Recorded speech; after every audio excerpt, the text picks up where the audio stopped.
Hello, grade 4th. How are you? Yesterday we have started this chapter 10, fresh from the fields.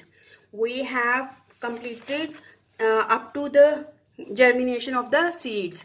Okay, how a seed grown up and make a beautiful tree. Now today is our topic is crops grown by farmers. जो फसलें किसान द्वारा उगाई जाती हैं उसके बारे में आज पढ़ेंगे। India is a country of farmers, जो भारत है हमारा, यहाँ पर किसानों का ये देश है।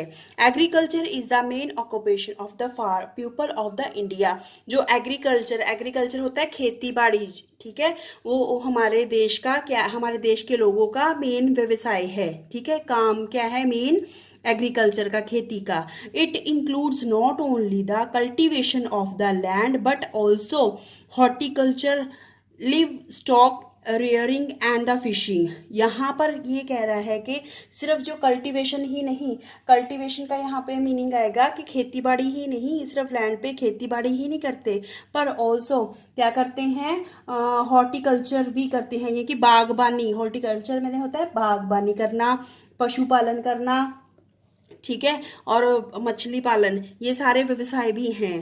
Farmers cultivate land and the grow food crops to feed people. यहाँ पे क्या बताया गया, जो किसान होते हैं कल्टीवेट द लैंड, ये कि लैंड पर, धरती पर खेती बाड़ी करते हैं और अनाज उगाते हैं, खाना, ये कि जो अनाज होता है, किस लिए, लोगों के पेट भरने के लिए, इनकी फीड करने के लिए, खिलाने के लिए। जैसे rice, wheat, millet and pulses are the main food crops grown in India. ठीक है, यहाँ पर जो है राइस मैंने होते हैं चावल, वीट मैंने होता है गेहूं, मिल्क मैंने होता है बाजरा, एंड पल्सेस जो भी अनाज है उनको उगाया जाता है इंडिया में। रामूज फादर इज ए फार्मर। यहाँ पर एक स्टोरी है, देखिए यहाँ पर बताया गया कि जो रामू है उसके फादर हैं, पिता हैं जो, वो एक किसान है। He grows many kinds of the crops, वो बहुत अलग अलग तरह की फसलें उगाते हैं। He sows seeds twice a year, वो क्या करते हैं, साल में 2 बार बीजों को उगाते हैं, 2 बार। ठीक है, one is summer and second one is the winter. एक बार वो समर में बीजों को उगाते हैं और दूसरी बार कहाँ पर, विंटर में, सर्दियों में। ठीक है, the seeds that he shows in the winter, जो वो विंटर में मीन्स सर्दियों में जो बीज उगाते हैं, ही हार्वेस्टिज इन समर, उसकी जो फसल जब उग जाती है उसको, उसकी कटाई कब करते हैं, समर में, मैंने गर्मियों में। ठीक है, अगर हम सर्दियों में बीज को उगाते हैं तो उसको गर्मियों में काटेंगे, हार्वेस्ट करेंगे। अगर गर्मियों में उगाते हैं तो सर्दियों में, ठीक है, उसको फसल को हार्वेस्ट करेंगे, काटेंगे। These crops are known as a rabi crops. देखिए, जिनको हम सर्दियों में सो करते हैं, सो में बीजते हैं और गर्मियों में हार्वेस्ट करते हैं, ठीक, उन क्रॉप्स को क्या कहते हैं, उन क्रॉप्स को क्या कहते हैं, रबी क्रॉप्स कहते हैं। Ramu's father sows wheat and pulses in winter. देखिए कौन सी फसलें उगाते हैं, व्हीट और पल्सेस की। ये जो 2 फसलें हैं इनको क्या कह सकते हैं, examples of the rabi crops. ठीक है, the seeds he saw in the summer he harvest in the winter, जो वो उगाते हैं गर्मियों में, ये कि बीजते हैं गर्मियों में, वो उस फसल की जो वो फसल बड़ी हो जाती है, ये कि उसकी कटाई कब करते हैं, इन विंटर्स में। These crops are known as a kharif crops. इनको क्या कहते हैं, खारिफ क्रॉप्स कहते हैं। कौन सी क्रॉप्स कहते हैं, kharif crops. Ramu's father sows rice, jute, maize and cotton in summer. देखिए इसके फादर क्या करते हैं, गर्मियों में क्या, कौन सी उगाते हैं, ये वाली फसलें उगाते हैं, मीन्स इनके बीज जो हैं गर्मियों में डाले जाते हैं, बट इसकी कटाई जो है सर्दियों में होती है। ठीक है, इन फसलों को, these are also the examples of the kharif crops. अगर आपको मैं क्वेश्चन देती हूँ कि रबी क्रॉप्स कौन सी होती हैं, दैट आर, जो इसमें क्या लिखेंगे हम, which crops are sow seeds in winter and harvest in summer, that crops are, these crops are as a rabi. These are the examples wheat and the pulses. Okay, then if there is a question, which type of the kharif crops, then we will write the seeds which sows in the summer and harvested in winter. That crops are called kharif crops. And what is the examples of kharif crops? Rice, jute, maize and the cotton. Okay, these are the examples of the kharif crops. There are two types of the crops. Okay, Ramu's father has a big tractor that he uses on the farm. इसके रामू के पापा के पास एक big सा बहुत बड़ा सा tractor है जो कि वो क्या करते हैं, फार्म में के खेतों में यूज करते हैं. He uses different tools attached to the tractor for the different stages of the farming. वो ट्रैक्टर के साथ अलग अलग टूल्स यूज करते हैं. कहाँ पर? अलग अलग खेती के स्टेजेस पर. यानी कि शुरुआत में कोई और टूल यूज करते होंगे, मिड में या लास्ट में कोई और टूल्स. इस वजह से he first plows the field with his tractor. सबसे पहले वो क्या करते हैं, इसका मतलब होता है जोतना यानी कि हल चलाना. ठीक है, वो ट्रैक्टर के साथ उसको हल चलाते हैं. But farmers having smaller land do this manually with a applause. देखिए वो कहता है अगर जिनके खेत छोटे से होते हैं, इनकी जो फार्मर के पास थोड़ी सी ज़मीन होती है, वो क्या करते हैं, अपने हाथों से ही मैनुअली मैंने अपने हाथों से ही हल को जोतते हैं. ठीक है, यानी कि हल चलाते हैं अपने हाथों से ही. He says ploughing helps loosen the soil. जो वो क्या कहते हैं हल जोतते हैं, उससे क्या होता है, जो मिट्टी होती है वो लूज हो जाती है. ठीक है, this makes the soil soft and the Airy. इससे क्या होता है, बीज में जो बीज है सॉफ्ट होता है और जिससे कि उसको हवा मिलती रहती है मिट्टी में. And the nutrition in the soil come to the surface. जो मिट्टी से जो उनको न्यूट्रिशन मिलता है वो सरफेस आराम से मिलता रहता है इससे. ठीक है, he then sows the seed in the loosened soil. तो फिर वो मिट्टी जब लूज हो जाती है तब उसमें क्या करते हैं, वो बीज बो देते हैं. He makes sure that the sows the correct quantity of the seeds and at a safe distance from each other so that the seeds have enough space to grow. वो क्या ध्यान रखते हैं, कौन? फार्मर्स ध्यान रखते हैं कि जो क्वांटिटी लगा रहे हैं, वो जो बीज रहे हैं, बीजों की क्वांटिटी वो ठीक होनी चाहिए. एंड जो इनका डिस्टेंस है एक से दूसरे सीड का, जैसे एक हमने यहाँ पर बीजा है और दूसरे यहाँ पर, ये डिस्टेंस है उसका भी ध्यान रखना चाहिए.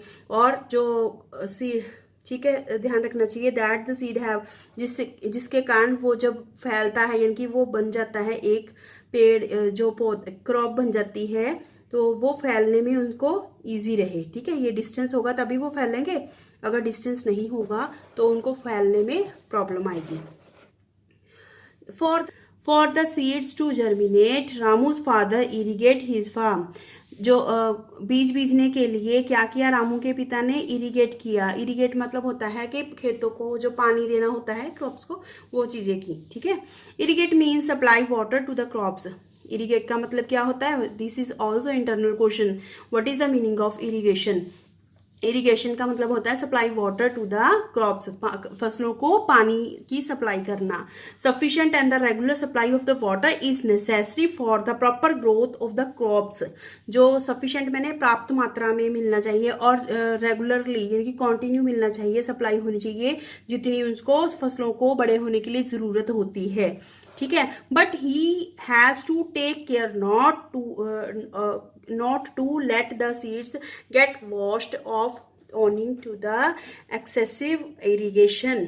क्या होता है, अगर जो सीड्स की है हम ध्यान नहीं करें तो ज़्यादा अगर इरिगेशन हो जाए तो क्या होता है, वो उनकी सीड्स उग नहीं पाते properly. Ramu's father uses sprinkles to irrigate his fields. Sprinkles मैंने होता है छींटे देना होता है ना, स्प्रिंकल्स छिड़काव करना. तो रामू के पापा क्या करते हैं, छिड़काव करते हैं उस पे, फसलों पे. But there are the various type of the irrigation method use by the farmer in the India. यहाँ पर अलग अलग इंडिया में इरीगेशन के लिए, इनकी खेतों को पानी देने के लिए अलग अलग मेथड अप्लाई किए जाते हैं। ठीक है, कुछ देखिए, there are the different methods of the irrigation. Irrigation के डिफरेंट मेथड देखिए किससे किए जाते हैं। सोर्सेज, जो सोर्सेज हैं वो क्या है, streams, river water, rain water and the sprinkles are the a few examples of the irrigation sources, जिनके द्वारा किया जाता है, कि क्या किया जाता है, पानी सप्लाई किया जाता है क्रॉप्स को।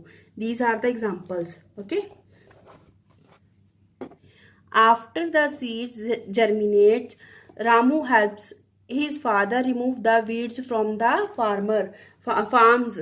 ठीक है, जब ये बड़े हो जाते हैं, जर्मिनेट हो जाते हैं बीज, तो क्या होता है, जो रामू है वो अपने पिता की मदद करता है किसमें, रिमूव करवाने में, कि साफ सफाई करने में, किस कहाँ पे, खेतों में जो वीड्स होता है, घास फूस जो उग जाती है एक्स्ट्रा जो होते हैं, ठीक है, उनको। Weeds are undesired plant that grow in the fields. जो वीड्स होते हैं, what are weeds, this is also internal question. Weeds are undesired, जो बिन अनचाहे, कि जिनको हम उगाते नहीं हैं बट अपने आप उग जाते हैं हमारी खेतों के साथ, जो है, जो फसलें हैं हमारे उपयोग योग्य होते हैं, यूजफुल होते हैं, उन फसलों के साथ कुछ अनडिजायर्ड प्लांट्स भी उग जाते हैं, उनको कहते हैं weeds. They find the perfect place with a lot of nutrition and the grow in such soil. देखिए वो क्या करते हैं, वो भी पूरा न्यूट्रिशन लेते हैं, एक अच्छी सी मिट्टी देखकर उसमें उग जाते हैं। Ramu's father also uses fertilizers for the better grown of the his crops, growth of his crops. जो रामू के पिता हैं वो क्या यूज करते हैं, फर्टिलाइजर्स यूज करते हैं। फर्टिलाइजर्स होते हैं खाद, किस लिए, ताकि अच्छे से फसलों की उगाई हो, कि अच्छी से फसलें उग जाएं। ठीक है, फर्टिलाइजर्स प्रोवाइड, देखिए अब हम ये जानेंगे कि फर्टिलाइजर में क्या होते हैं। फर्टिलाइजर्स में क्या क्या चीजें होती हैं। Provide nutrients such as the, nutrients होते हैं कौन कौन से, nitrogen, phosphorus, potassium and sulphur and calcium etcetera. ठीक है, magnesium etcetera to the plant. ये सारी चीजें मिलती हैं फर्टिलाइजर्स के से। ठीक है, इन रूप में न्यूट्रिशन मिलता है किसको, प्लांट्स को या क्रॉप्स को, जो भी हम उगाते हैं। These nutrients help in healthy plant growth. In nutrient से क्या होता है, प्लांट जो होता है हेल्दी उगता है। Fertilizers are either added directly to the soil और स्प्रेड ऑन द लीव्स। जो ये खाद होती है इसको या तो मिट्टी में डायरेक्ट, कि सीधे तौर पर मिट्टी में ही मिक्स कर दिया जाता है, या इनको जो फसल हमारी उगती है उनके ऊपर स्प्रेड किया जाता है। ठीक है, इसे आफ्टर ऑल दी स्टेप्स, इन सभी स्टेप्स के बाद the crop is finally ready to for the harvesting. जो क्रॉप होती है, अब हार्वेस्ट मैंने क्या बताया था आपको, कटाई के लिए, कटने के लिए रेडी हो चुकी है, यानी कि हमारी फसल रेडी हो चुकी है। अब क्या होगा, the fully grown crops are harvested and gathered into piles और द बंडल्स। क्या कहते हैं इसमें, इसको अब कटी हुई फसल जो है उसको क्या करेंगे हम, बंडल्स में इकट्ठा कर लेंगे, काट लेंगे, फिर उनको बंडल बांध देते हैं ना साइडों में, आपने देखा होगा काफी उसमें खेतों में साइड में कटिंग करके, हार्वेस्ट करके उसकी बंडल बनाकर साइड में इकट्ठा कर देते हैं। In small farms harvesting is done by manually. जो छोटे छोटे खेत होते हैं वहां पर जो कटाई है, खेतों की जो फसलों की कटाई है वो हाथों से की जाती है। मैनुअली मैंने हाथों से होती है, that is for example by the hand using a sickle. ठीक है, वो क्या कहते हैं, सिक्कल से की जाती है, कि दराती से की जाती है, जो काटने वाली होती है ना उससे की जाती है, दराती से, like this way, you can see here, like this way, जहां पर छोटे खेत होते हैं वहां पर। ठीक है, but Ramu's father has a large farm, पर रामू के पापा के पास तो बहुत बड़े खेत हैं, बहुत ज्यादा लार्ज अमाउंट में खेत हैं, तो क्या होगा, and takes the help of the harvester machine. उन्होंने क्या किया है, हाथों से कटाई करने की बजाय उन्होंने क्या किया, हार्वेस्ट कटाई करने की मशीन लाए हैं वो। ठीक है, उन्होंने उसकी हेल्प ली है। He then ट्रशिस the grain. अब क्या हुआ, उन्होंने कटी हुई फसलों से दाने अलग करने की प्रक्रिया को बोलते हैं ट्रशिस। अब उन्होंने क्या किया, ग्रेन्स को, जो दाने हैं, दानों को वो अलग कर दिया है। In this process the grain are separated from their plant. अब हम ये भी कह सकते हैं व्हाट इज द ट्रस्टिस, क्या होता है ये ट्रस्टिस। इसका मतलब होगा in this process, this is the process from the grain are separated from their plant. He then separated the grain from their husk. इसमें क्या कहते हैं कि वो, इसमें क्या होता है, ग्रेन जो होते हैं अपने हस्क से, यानी कि छिलकों से उनका छिलके उतार दिए जाते हैं, वो ये कि ये चीज़ें अलग हो जाती हैं। जैसे कोई भी क्रॉप है, फसल है, उसको उगाया जाता है, फिर उसका जो मेन फसल बनती है उसमें से उनको अलग करने की प्रक्रिया को बोलते हैं this process is called winnowing. इस प्रोसेस को क्या कहते हैं, विनोइंग, कि इनको, इस प्रक्रिया को अलग है, एक प्रक्रिया का नाम है। This then sorts cleans and the pack the crop in the sacks. इसमें क्या करते हैं, छांटते हैं, इसको साफ करते हैं, फिर इसको पैक में, यानी कि बोरों में पैक कर देते हैं। ठीक है, this the crop is now ready to be taken to the market. अब जो है क्रॉप जो है, यानी कि जो हमने फसल उगाई थी, फिर उसको छांटा, फिर साफ किया, फिर पैक किया, अब क्या हो गई, ये मार्केट जाने के लिए रेडी हो गई है। ठीक है, then Ramu's father sends all his crops such as rice, wheat, maize, etc. in large trucks to the market। जो रामू के पिता हैं, उन्होंने सारी अपनी जो फसलें हैं, कहाँ, जैसे कि चावल, गेहूं और मेज जो है, इन सभी को, इनकी मक्का जो है, इन सभी को एक बड़े से ट्रक में भर दिया इनको और मार्केट ले गए। Some small farmers whose produce is less. जो छोटे छोटे फार्मर होते हैं, जिनकी खेती की जगह जो होती है खेती करने की छोटी थोड़ी होती है, वो कम ही खेती उगाते हैं, तो वो अपनी फसलों को काटने के बाद किस में ले जाते हैं, कार्ट में। आपको मैंने करवाया था कार्ट, अलग अलग डिफरेंट कार्ट्स होते हैं, जैसे बैलगाड़ी, ठीक है, इस वजह से वो कार्ट में लेके जाते हैं। Okay, we have completed now our chapter, you will read it properly. Okay, bye.